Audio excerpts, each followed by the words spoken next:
On August 9, 378, Emperor Valens led the Eastern Roman field army across burning ground north of Adrianople. The soldiers had marched for hours over broken terrain without sufficient food, rest, or a clear picture of the enemy. By early afternoon, they saw a vast circle of Gothic wagons standing on a distant slope. Scouts had reported only 10,000 opponents, a number small enough to tempt the emperor into immediate action. Valens had chosen not to wait for the western army of his young nephew, Emperor Gratian. Gothic leader Fritigern sent envoys and ordered dry grass burned, using negotiation and smoke to consume Roman time. Before talks concluded, Roman archers and guards rushed forward without orders and were driven back. Then Gothic and Alan cavalry returned from foraging and struck the Roman flank like a force released at the chosen moment. Roman horsemen broke, infantry units compressed, and soldiers became packed so tightly that many could barely draw their swords. By sunset, most of the army was gone, and the emperor's body had disappeared with it. 14 years earlier, the Roman Empire had been divided between the brothers Valentinian and Valens. Valentinian governed the west, while Valens ruled the richer but heavily contested eastern provinces from Constantinople and Antioch. The division was administrative rather than a declaration that two unrelated states now existed. Each emperor faced different threats, budgets, commanders, and distances that made rapid mutual support difficult. Valens spent much of his reign concerned with Persia, Armenia, internal revolt, and religious conflict within the Eastern Church. The lower Danube appeared manageable through forts, patrols, diplomacy, subsidies, trade, and selective recruitment. Gothic communities north of the river had fought Rome, negotiated with it, traded across it, and supplied men to imperial armies. Their leaders were not strangers to Roman titles, money, politics, or the strategic value of imperial recognition. The frontier separated jurisdictions without separating every family, commercial route, military career, or political ambition. The crisis began when a new power arriving from the east shattered the balance north of the river. During the early 370s, Hunnic groups moved westward and attacked peoples living beyond the Black Sea and lower Danube. They defeated or absorbed Alans, then placed growing pressure on Greuthungian Gothic communities farther west. The realm associated with the aged leader, Ermanaric, collapsed under violence that surviving sources describe through legend and fear.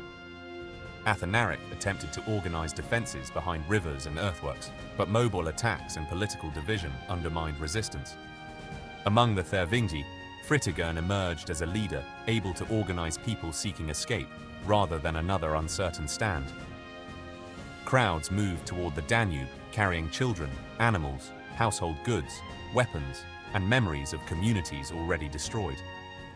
The river offered danger, but the Roman province beyond it offered food, farmland, walls, and temporary safety from the Huns.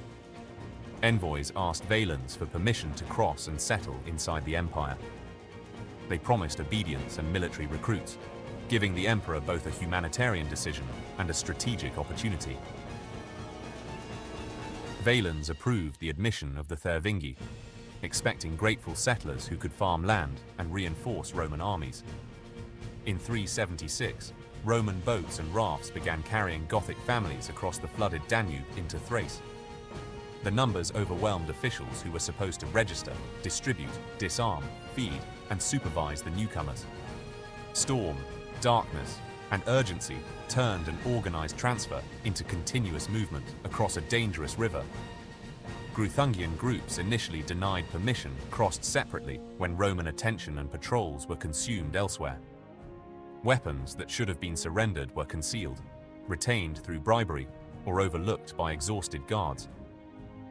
The empire had admitted a large displaced population without preparing the food, transport, land, or trusted administration required. Lupicinus, the military commander in Thrace, and officials beneath him controlled access to provisions. Ammianus accuses Roman officers of corruption, cruelty, and private profit during the emergency. Food became so scarce that desperate families surrendered children in exchange for meat, including dogs sold at appalling prices. An imperial rescue had become a guarded famine administered by men enriching themselves from dependence. The Goths were kept together, hungry, armed, and increasingly convinced that Roman promises had become a trap. Disease and hunger spread, while local communities feared the population concentrated around them. Every child sold and every ration withheld transformed gratitude into a memory of humiliation. Fritigern preserved leadership by negotiating, delaying open rupture, and keeping enough warriors near the families to protect them. Lupicinus ordered the refugees move toward Marcianople, where he could concentrate troops and control their leaders. The movement stretched for miles because wagons, livestock, exhausted people, and armed escorts traveled at different speeds. Greuthungian groups and other fugitives operated nearby, expanding a crisis Roman officials no longer understood as one body. Roman forces had been dispersed for other wars, leaving local commanders with fewer reliable troops than the scale demanded. At Marcianople, hunger, suspicion, and a banquet for selected leaders brought the confrontation to its breaking point. The revolt that followed was not the inevitable arrival of a foreign enemy. It was the collapse of a settlement Rome had invited. Lupicinus invited Fritigern and other Gothic leaders to a banquet inside Marcianople. Outside, hungry followers were denied entry to the market and clashed with Roman soldiers near the gates. Reports of fighting reached the banquet, where Lupicinus ordered Gothic guards or attendants killed. He may have intended to hold or eliminate the leaders before the unrest beyond the walls became general rebellion. Fritigern persuaded Lupicinus that only his appearance could calm the Goths and gained permission to leave. Once outside, he returned to his people and converted confusion into organized resistance.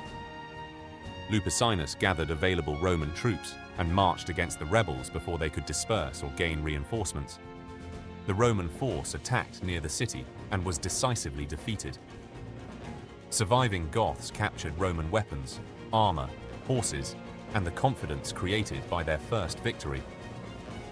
What had begun as administrative abuse was now an armed war spreading through the Roman province of Thrace. Fritigern's forces moved through Thrace seeking food, weapons, allies, and space beyond immediate Roman control. At Adrianople, Gothic soldiers already serving Rome were ordered east and asked for provisions before departure. When the request was refused and local tension became violent, they abandoned Roman service and joined the revolt. Enslaved Goths, miners, rural laborers, deserters, and people angered by officials added local knowledge and manpower. They revealed hidden stores, roads, weak garrisons, and estates whose owners had profited from the refugee crisis. Roman generals Trajan and Profuturus assembled troops to prevent the rebellion from controlling all open country. In 377, the armies met at Ad Salices, the Battle of the Willows, in a violent but indecisive engagement. Both sides suffered heavily and withdrew behind wagon defenses or fortified positions rather than achieving a clear victory. Roman forces blocked mountain passes and attempted to contain the Goths where hunger might weaken them. When the cordon loosened, the rebels escaped into wider Thrace and resumed raiding for survival and leverage. Fritigern invited Gothic and Alan fighters to join him with promises of reward and access to Roman territory. Their arrival strengthened the cavalry available to a coalition whose early force had been dominated by refugee infantry and wagons. The rebel army was never a single uniform Gothic nation acting through one permanent command structure. It was a shifting alliance held together by survival, plunder, opportunity, common enemies, and Fritigern's political skill. The coalition could devastate countryside, but struggled against major cities protected by high walls and disciplined garrisons. Mobility allowed it to avoid unfavorable fights, gather scattered bands, and threaten Roman supply routes across a broad region. The Western court sent generals and limited reinforcements, including Fritigern, to support the eastern response. Fritigern defeated a separate Gothic force led by Farnobius and settled surviving captives in Italy. But Gratian's main army was delayed when the Lentienses crossed the Rhine and threatened the western provinces. Valens would have to decide whether to wait for Western help or seek a victory before it arrived. Valens left Antioch and returned to Constantinople in 378 after years focused on the Persian frontier. Citizens frustrated by Gothic devastation greeted him with unrest and accusations that the emperor had failed to protect Thrace. He moved to the imperial estate at Melanthius, paid the troops, distributed supplies, and addressed them personally. Sebastianus, an experienced officer newly arrived from the west, received picked troops for aggressive operations. Using small detachments and careful movement, he surprised Gothic raiders returning burdened with plunder near Beroea. The success restored confidence and suggested that disciplined troops could defeat enemies encountered in manageable groups. It also encouraged the court to interpret a local ambush as evidence that the entire Gothic force could be struck immediately. Fritigern responded by concentrating scattered bands near positions around Beroea, Nicopolis, and the roads toward Adrianople. Gratian defeated the Lentienses in the west, then began moving east with veterans intended to join his uncle. He sent rich emirs ahead with a message promising that the rest of the Western army would arrive soon. Valens established himself near Adrianople, while Roman scouts attempted to locate and count the concentrated Gothic force. Skirmishers reported that the enemy visible ahead numbered only 10,000. The estimate missed or excluded Gothic and Alan cavalry foraging away from the wagon circle. The Roman army's size is also uncertain, despite later claims that Adrianople destroyed the entire military power of the east. Valens had gathered elite guards, palace units, field infantry, cavalry, archers, and contingents transferred from eastern commands. He still did not possess every eastern soldier, and Gratian's veterans remained days away. At a war council, Sebastianus and other officers argued that immediate battle could exploit the apparent numerical advantage. Victor, the cavalry commander, and cautious advisors recommended waiting for Gratian and combining the imperial armies. Ammianus suggests courtiers feared sharing an easy victory with the younger Western emperor. Valens accepted the aggressive advice and prepared to confront Fritigern before the reinforcements arrived. Fritigern had already tested diplomacy, sending proposed terms that asked for land and peace in exchange for ending the war.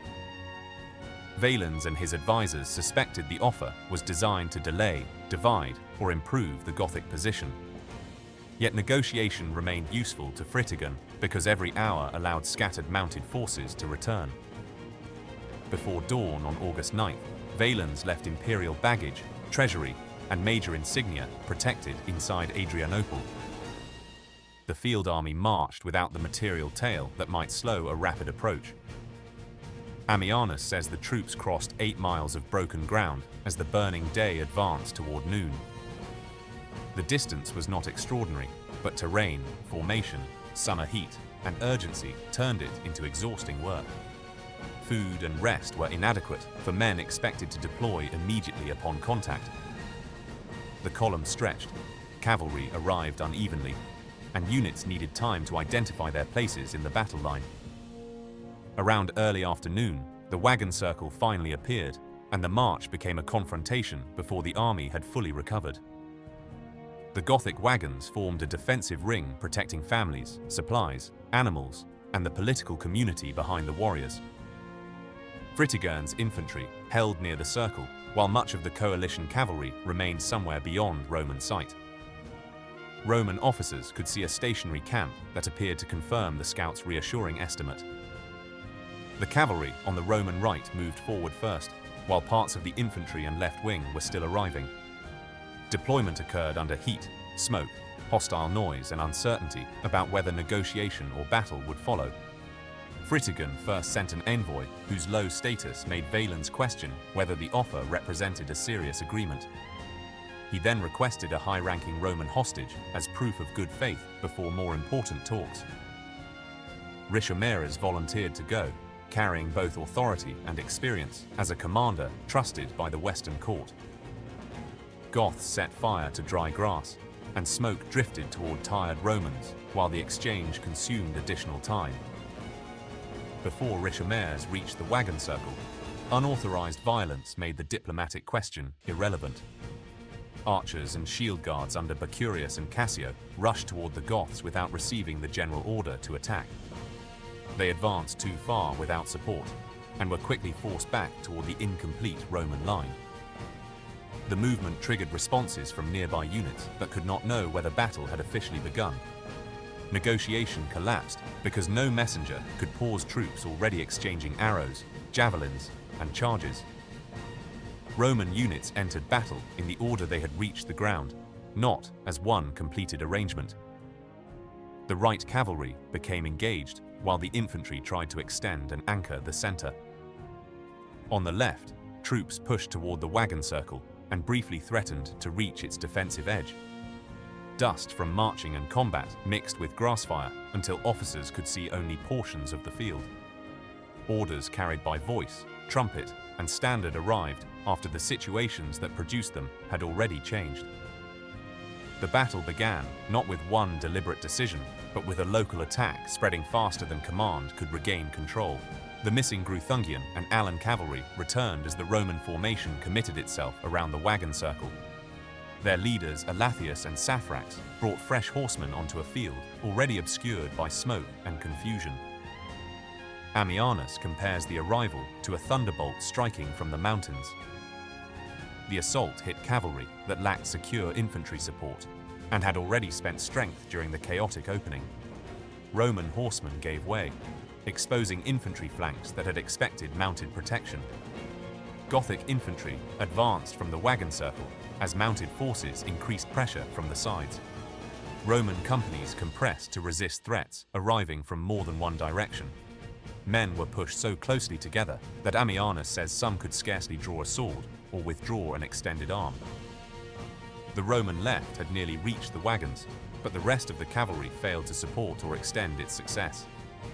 Overwhelmed by superior pressure, that advanced wing collapsed like a wall whose supports had been removed. Gothic infantry and cavalry now pressed an army whose original line had become separate crowded blocks. Units shoved against neighboring units, destroying the intervals officers needed to turn, reinforce, or withdraw. Dust rose so thickly that Ammianus wrote the sky could barely be seen. Arrows and javelins arrived before men could see their direction and raise shields toward the threat. The soldiers were hungry, overheated, exhausted from the march, and carrying equipment that grew heavier with every minute. Spears broke in repeated collisions, forcing men to use long swords inside a formation with almost no room. Every attempt to move backward met another rank: a frightened horse, rough ground, or enemies already occupying the opening. Some elite units maintained resistance around standards, and commanders after the wider line had ceased to function. Their local discipline could delay destruction without reopening the battlefield or restoring cavalry support. As outer formations collapsed, flight spread through gaps too narrow to carry an army away. Valens remained somewhere within the battle as guards, officers, and infantry struggled to preserve a center around him. Senior commanders and dozens of tribunes fell while trying to rally units they could no longer see as connected formations. Sebastianus died with the army, whose confidence his earlier victories had helped restore. Victor escaped the field and rode west seeking Gratian, carrying the first reliable understanding of the catastrophe. The Imperial Guard formations became separated, and no surviving witness could establish exactly what happened to Valens. One tradition says the emperor was struck down anonymously among ordinary soldiers during the rout. Another says wounded guards carried him to a farmhouse that Goths burned without knowing who was inside. His body was never identified, denying the court a funeral, a tomb, or even certainty about the final moment. Ammianus estimated that scarcely 1/3 of the Roman army escaped from the field. He compared the slaughter to cannae, the standard by which Romans measured the destruction of an army through encirclement. Night allowed survivors to move in every direction, each man searching for comrades, roads, walls, or concealment. Many still did not know that the emperor had died and expected to find him organizing forces elsewhere. The victorious Goths learned that Adrianople contained the imperial treasury, insignia, officials, and baggage left before the march. They attacked the city on the following day, hoping battlefield momentum could overcome prepared stone defenses. Fritigern had reportedly warned that peace should be maintained with walls because his coalition lacked reliable siege methods. Defenders used missiles, stones, engines, and disciplined positions that open-field fugitives had not possessed. The assault failed, proving that victory over a field army did not automatically transfer to fortified cities. The coalition moved toward other targets, raiding around Perinthus and later threatening the approaches to Constantinople. Constantinople's defenses and fresh troops discouraged a successful assault on the imperial capital. Adrianople had destroyed an army and emperor, but it had not given Fritigern a system for capturing and governing the Eastern Empire. Gratian received confirmation that his uncle was dead, and the Eastern field army had suffered catastrophic losses. The 19-year-old emperor lacked the resources to govern both halves while fighting Goths, Rhine threats, and political uncertainty. In January 379, he appointed the experienced Spanish officer Theodosius as emperor in the east. Theodosius inherited depleted units, exposed provinces, frightened cities, and a mobile coalition too strong for one quick revenge battle. Recruitment and rebuilding were difficult because the defeat had removed trained officers and elite soldiers, not merely replaceable numbers. The war continued through raids, small engagements, negotiation, hunger, defections, and efforts to divide Gothic leaders. Theodosius combined military pressure with diplomacy rather than risking another all-or-nothing confrontation. In 382, an agreement allowed Gothic groups to settle within imperial territory and provide troops under arrangements whose exact terms are lost. The settlers retained an unusual degree of cohesion and leadership, creating opportunities and future tensions inside imperial service. The settlement ended this phase of war without undoing the decisions that had transformed refugees into a victorious armed community. The Eastern Empire rebuilt armies after Adrianople and continued to survive for more than 1,000 years. Gothic soldiers and commanders entered Roman service in growing numbers, becoming both defenders and political actors within the state. Later conflicts involving Alaric grew from this changing relationship, but no straight line made the sack of Rome inevitable in 378. The Western Empire fell nearly a century later through civil wars, fiscal strain, invasions, succession crises, and regional fragmentation. Adrianople was a major shock within that history, not a single afternoon that mechanically ended the ancient world. It also did not prove that cavalry had permanently made Roman infantry obsolete. Gothic cavalry mattered because it arrived against exposed formations at the decisive moment, while infantry and wagons fixed Roman attention. The deeper explanation includes intelligence failure, command impatience, incomplete deployment, exhaustion, and a battle beginning without authorization. Behind those battlefield errors stood an earlier political failure. People admitted for protection were starved, exploited, and driven into revolt. Adrianople joined humanitarian breakdown and military disaster into one continuous chain of decisions. Ammianus Marcellinus provides the central narrative and wrote as a former Roman officer close to the generation that fought the war. His surviving history ends with Adrianople, giving the disaster the force of a final judgment on Valens and his reign. His detail is invaluable, but his speeches, moral language, estimates, and hostility towards some officials still require critical reading.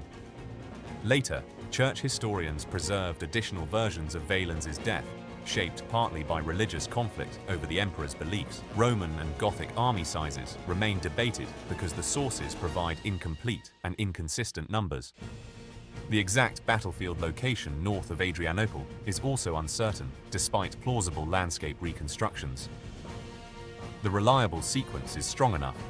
Valens received a low estimate, declined to wait, marched exhausted troops, negotiated, and lost control of the opening. He was neither a simple coward nor a uniquely foolish emperor. but a ruler whose reasonable pressures accumulated into a fatal decision. Fritigern succeeded through patience, concentration, diplomacy, terrain, and the return of mounted allies at the moment Rome was least prepared. Adrianople destroyed Valens because he reached the battlefield before his ally, began the battle before his army was ready, and discovered the enemy only after it was too late.